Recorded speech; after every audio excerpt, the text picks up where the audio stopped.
Située à Lyon, une souris verte est une crèche ordinaire à quelques détails près. Ici, on parle la langue des signes française ou encore on guide des enfants malvoyants. Depuis sa création en 1989, l'association Une souris verte propose un accueil inclusif. On est parfois associé au fait que nous sommes une crèche spécifique de par la spécificité d'accueillir des enfants en situation de handicap, mais on n'est pas du tout une crèche spécialisée. Les professionnels qui travaillent avec nous sont des professionnels du milieu de la petite enfance.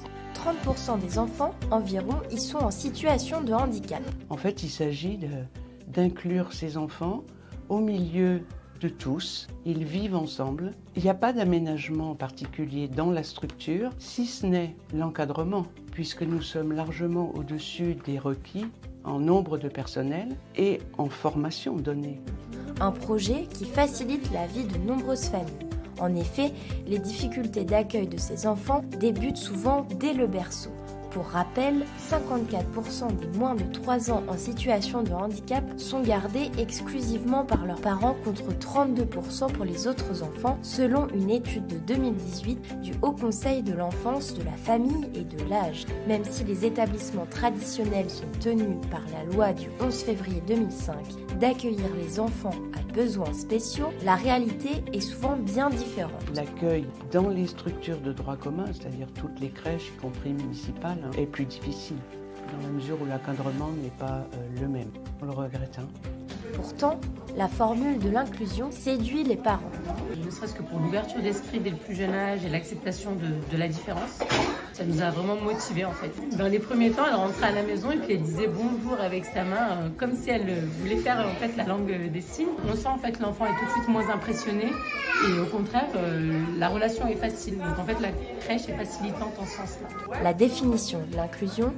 Les questions restent identiques pour n'importe quel enfant. On va s'intéresser à ses besoins, à ce qu'il aime, ce qu'il n'aime pas, toutes les informations que le parent peut nous transmettre pour que l'accueil se passe bien. Et on y va progressivement pour que l'enfant puisse s'habituer et la famille aussi s'habituer à l'accueil à la crèche et que le lien de confiance puisse s'établir.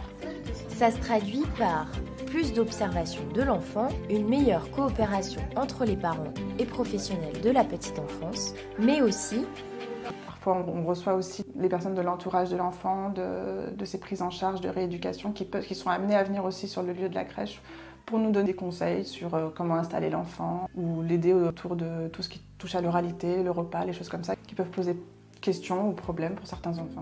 Le maître mot de cette crèche, l'adaptation. Les seuls objets un peu spécifiques que l'on peut trouver ici à la crèche Sourisette, ce sont des fauteuils ou des sièges coques, mais ils sont apportés par les enfants pour permettre une meilleure installation de ces enfants dans la crèche si le matériel qui existe déjà dans notre environnement n'est pas bénéfique pour eux. Ça demande un peu d'ingéniosité parfois. Par exemple, sur nos différentes chaises, on va éviter de prendre la même chaise pour tout le monde. De quoi préparer au mieux l'entrée à l'école pour tous. Nous sommes effectivement persuadés que cette mise en place d'une société inclusive, elle passe par la petite enfance. Le regard des enfants à l'intérieur de nos structures est vraiment très apprenant pour tous. Une maman qui m'a raconté que sa petite fille qui venait de quitter notre crèche pour l'école maternelle, le premier soir, quand elle est rentrée à la maison, que sa maman lui a demandé comment s'était passée sa journée, sa question a été « Mais maman, ils sont où les autres ?»